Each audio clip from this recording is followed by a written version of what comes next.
Baik, Assalamualaikum warahmatullahi wabarakatuh. Halo semua, kembali lagi dengan kami di kelompok 6 di mata kuliah Statistika Sains Data.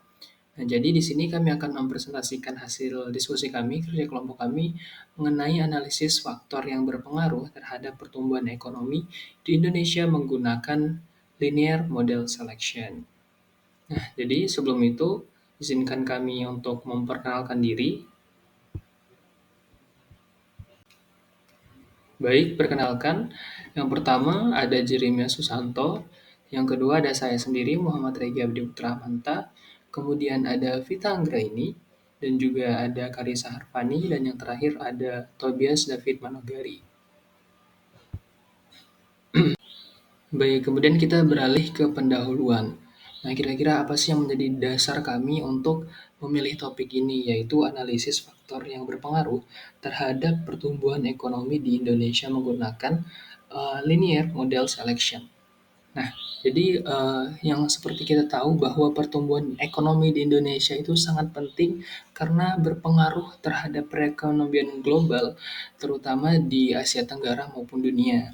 Nah, pendapatan per kapita kita di negara Indonesia itu pada 2023 mencapai 75 juta rupiah yang tumbuh sebesar 5,05%. Yang mengukur, nah, pendapatan per kapita ini merupakan salah satu indikator untuk dapat mengukur suatu kemakmuran di wilayah. Nah, kemudian juga sektor ekonomi memiliki banyak pengaruh terhadap sektor-sektor lain seperti industri, pertanian, ketenagakerjaan, dan masih banyak sektor lainnya. Jadi oleh karena itu, analisis yang mendalam diperlukan untuk mengidentifikasi faktor terbesar. Metode metode analisis yang terdapat diperlukan untuk kebijakan eh, pemerintah gitu. Untuk bagaimana pemerintah dapat memilih keputusan yang baik yang baik agar dapat efektif untuk pertumbuhan ekonomi di Indonesia. Nah, penelitian ini menganalisis eh, hal-hal yang berpengaruh terhadap pertumbuhan ekonomi dan uji keefektifan dari pemodelan linier tersebut. Nah, baik. Selanjutnya, di sini kita akan membahas tentang latar belakang. Penelitian ini bertujuan untuk menganalisis faktor-faktor apa saja yang memiliki pengaruh terhadap pertumbuhan ekonomi di Indonesia, sehingga dapat memberikan pertimbangan untuk pemerintah dalam menentukan dan memutuskan kebijakan yang efektif dan dapat meningkatkan pertumbuhan ekonomi di Indonesia. Penelitian ini juga bertujuan untuk menguji keefektifan berbagai macam metode pemodelan linear dalam menganalisis faktor-faktor tersebut. Oke, selanjutnya ada teori dasar. Yang pertama, Best Subset Selection merupakan metode untuk mengevaluasi berbagai kombinasi variabel dan memilih subset variabel yang paling kuat.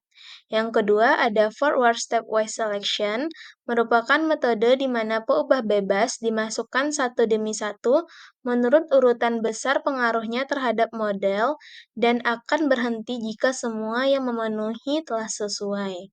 Yang ketiga, Backward Stepwise Selection merupakan metode yang digunakan menghilangkan variabel prediktor satu per satu dari model yang berisi semua variabel prediktor.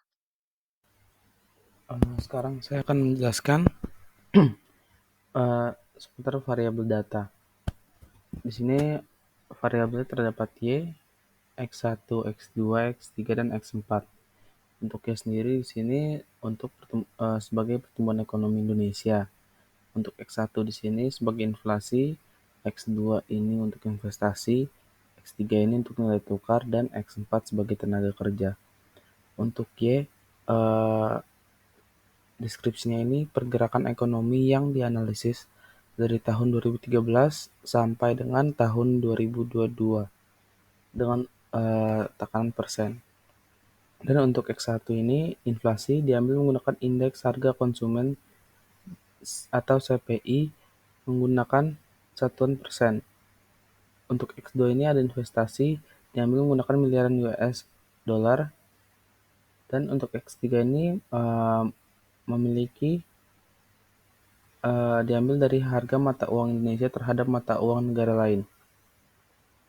Untuk X4 ini sebagai tenaga kerja diambil jumlah penduduk 15 tahun ke atas yang bekerja.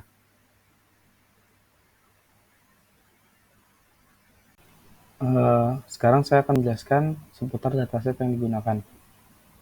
Di sini datasetnya untuk tahun 2013 memiliki pertumbuhan ekonomi 5,6% dan untuk inflasi 6,4%.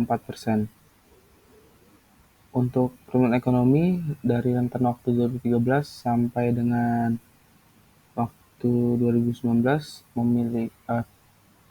tidak untuk perbedaannya tidak terlalu signifikan, sedangkan untuk inflasinya dari 2013 sampai 2015 memiliki nilai yang sama, kemudian turun di 2016 sampai sekitar 2019, kemudian dari 2020 sampai 2022 terjadinya peningkatan ekonomi kembali.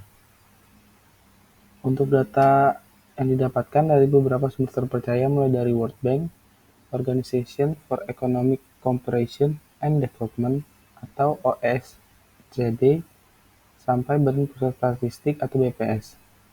Data yang ditampilkan dalam kurun waktu 10 tahun terakhir dimulai dari tahun 2013 sampai 2022. Oke, baik. Saya akan melanjutkan untuk base subset selection. Di sini didapatkan untuk interceptnya koefisien itu adalah 1,64 dan inflasi adalah 0,65. Nah, di sini didapatkan nilainya itu dari base subset selection tadi diujikan dengan adjust R square. Nah, hasilnya itu merupakan pertumbuhan ekonomi Y dan koefisien variabel dari inflasi X1. Plot nilai adjust R square ini dari model regresi berupa nilai koefisien yang berubah sejalan dengan penambahan jumlah variabel. Nah, itu juga bisa dilihat untuk skor adjust square ini di sebelah kanan ada 0,18, 0,13 dan variabel yang di bawahnya itu. Selanjutnya adalah forward stepwise selection, di mana memiliki hasil yang sama dengan metode sebelumnya. Namun di sini kita akan menggunakan metode Meadows CP untuk dari pengujiannya. Di sini bisa dilihat digambarkan garis lurus. Di sini juga tetap sama nilainya. Intercept beta 0-nya adalah 1,64 dan inflasi adalah 0,65. Di sebelah kanan itu bisa dilihat untuk nilai skor dari CP itu adalah 0,081 atau untuk intercept dan inflasi. Di sini dapat dilihat bahwa inflasi memiliki nilai yang sama dengan intercept. Jadi bisa dikatakan bahwa inflasi lah yang memiliki signifikan tertinggi atau pengaruh yang terbesar gitu.